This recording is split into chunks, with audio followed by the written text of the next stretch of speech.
Hi friends, welcome to infinite world of GK. ഇന്ന് നമുക്ക് കേരള നിയമസഭാ അന്താരാഷ്ട്ര പുസ്തകോത്സവത്തിൻ്റെ ഭാഗമായി നടക്കുന്ന ക്വിസ് മത്സരത്തിലേക്കുള്ള പ്രധാനപ്പെട്ട കുറച്ച് ചോദ്യങ്ങളും ഉത്തരങ്ങളും കാണാം. ഒരു ഭാഗം ഇന്നലെ നമ്മൾ അപ്ലോഡ് ചെയ്തിട്ടുണ്ടായിരുന്നു. കാണാത്ത കൂട്ടുകാർ അതുകൂടി ഒന്ന് കണ്ടു നോക്കുക. നമുക്ക് ചോദ്യങ്ങൾ നോക്കാം. കേരളത്തിലെ ആദ്യ കൂട്ടുകക്ഷി മന്ത്രിസഭയ്ക്ക് നേതൃത്വം നൽകിയത് ആരാണ്? പട്ടം താണുപിള്ള. സൂചനയിൽ നിന്ന് വ്യക്തിയെ തിരിച്ചറിയുക. ഒന്നാമത്തെ സൂചന, കേരളത്തിലെ ഒറ്റപ്പാലത്ത് 1893 സെപ്റ്റംബർ 30 ജനിച്ച ഇദ്ദേഹം സ്വാതന്ത്ര്യാനന്തരം ഇന്ത്യയുടെ രാഷ്ട്രീയ ഏകീകരണത്തിൽ മുഖ്യ പങ്ക് വഹിച്ചു. 2. റിഫോംസ് കമ്മീഷണർ സ്ഥാനം വഹിച്ച ആദ്യ ഇന്ത്യക്കാരനാണ്. 3.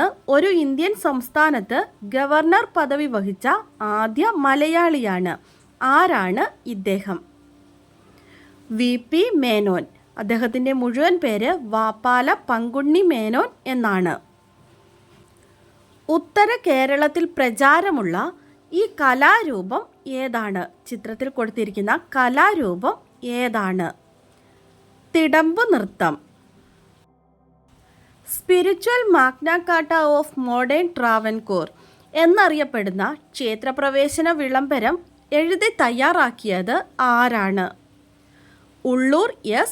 പരമേശ്വരയ്യർ. പരംവീർ ചക്ര രൂപകൽപ്പന ചെയ്തത് സാവിത്രിഭായ് ഖനോൽക്കറാണ്. പുരാണത്തിൽ പ്രതിപാദിക്കുന്ന ഏത് ആയുധമാണ് ഇതിൽ ആലേഖനം ചെയ്തിട്ടുള്ളത്?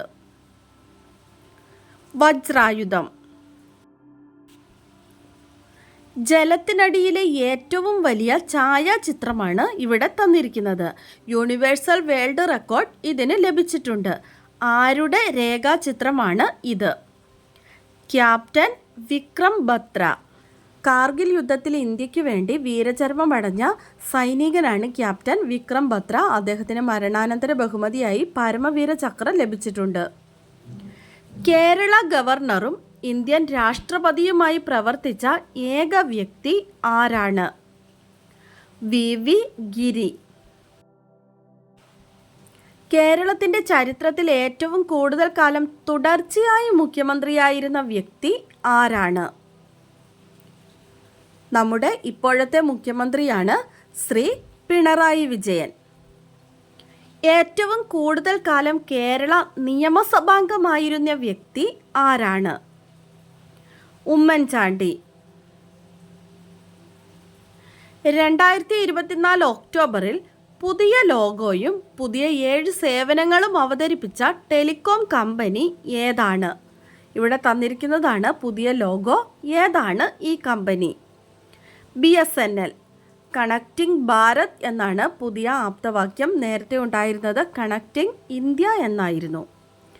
സുപ്രീം കോടതിയുടെ 51ാമത് ചീഫ് ജസ്റ്റിസായി നിയമിതനായത് ആരാണ്? ജസ്റ്റിസ് സഞ്ജീവ് ഖന്ന. കേരളത്തിൻ്റെ സ്വാതന്ത്ര്യ സമര പ്രസ്ഥാനത്തിൻ്റെ പ്രവർത്തനങ്ങൾക്ക് കരുത്തു പകർന്ന ഏതു പത്രത്തിൻ്റെ 100ാം വാർഷികമാണ് 2024 ഒക്ടോബർ 12 ആഘോഷിച്ചത്? അൽ അമീൻ പത്രത്തിൻ്റെ. 1924 മുഹമ്മദ് അബ്ദുറഹിമാൻ സാഹിബ് കോഴിക്കോട് നിന്ന് പ്രസിദ്ധീകരണം ആരംഭിച്ച പത്രമാണ് അൽ അമീൻ. US-ന്റെ 47ാമത്തെ പ്രസിഡന്റായി തിരഞ്ഞെടുക്കപ്പെട്ടത് ആരാണ്? Donald Trump.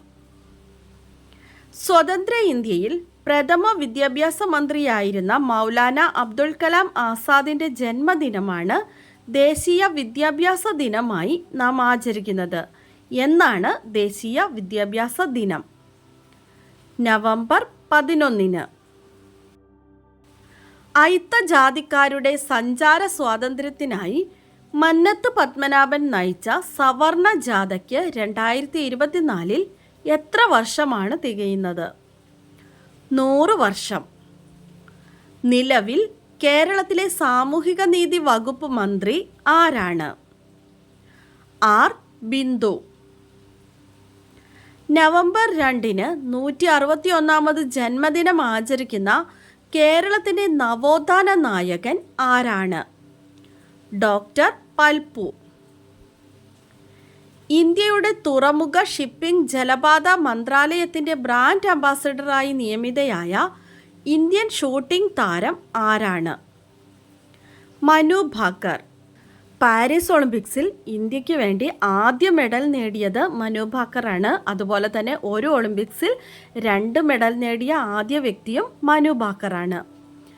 ഇന്ത്യയിലെ ആദ്യ QR അധിഷ്ഠിത നാണയ മെഷീൻ സ്ഥാപിച്ച നഗരം ഏതാണ്? കോഴിക്കോട്. മെഷീൻ സ്ഥാപിച്ചത് ഫെഡറൽ ബാങ്കാണ്. വയനാട്ടിലെ ലക്കിടിയിൽ നിന്നും കണ്ടെത്തിയ അപൂർവ ഇനം ശലഭമാണ് ഇത്. ഇതിൻ്റെ പേരെന്താണ്? പൊട്ടുവെള്ളാമ്പരി. നമ്മുടെ കഴിഞ്ഞ ദിവസത്തെ ബോണസ് ക്വസ്റ്റ്യൻ, ഏറ്റവും കൂടുതൽ കാലം കേരളത്തിൽ ഉപമുഖ്യമന്ത്രിയായിരുന്നത് ആരാണെന്നായിരുന്നു. ആൻസർ ഔക്കാദർ കുട്ടിനഹ. ആൻസർ കറക്റ്റായി പറഞ്ഞിരിക്കുന്നത് ശോഭന പൊന്നാടാണ്. കൺഗ്രാറ്റ്സ് ശോഭന. നമുക്ക് ഇന്നത്തെ ബോണസ് ക്വസ്റ്റ്യൻ നോക്കാം. കേരള നിയമസഭാ സ്പീക്കർ ആയിരിക്കെ നിര്യാതനായ ആദ്യ വ്യക്തി ആരാണ്?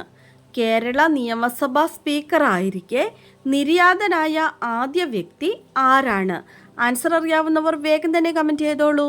ഇന്നത്തെ വീഡിയോ നിങ്ങൾക്ക് എല്ലാവർക്കും ഇഷ്ടമായി കാണുമെന്ന് വിചാരിക്കുന്നു. ഇഷ്ടമായ ലൈക്ക് ചെയ്യാനും നിങ്ങളുടെ കൂട്ടുകാർക്കൊക്കെ ഒന്ന് ഷെയർ ചെയ്ത് കൊടുക്കാനും അതുപോലെ തന്നെ സബ്സ്ക്രൈബ് ചെയ്യാത്ത കൂട്ടുകാരുണ്ടെങ്കിൽ ഒന്ന് സബ്സ്ക്രൈബ് ചെയ്യാനും മറക്കല്ലേ. പുതിയൊരു വീഡിയോയുമായി നമുക്ക് വീണ്ടും കാണാം. Thanks for watching.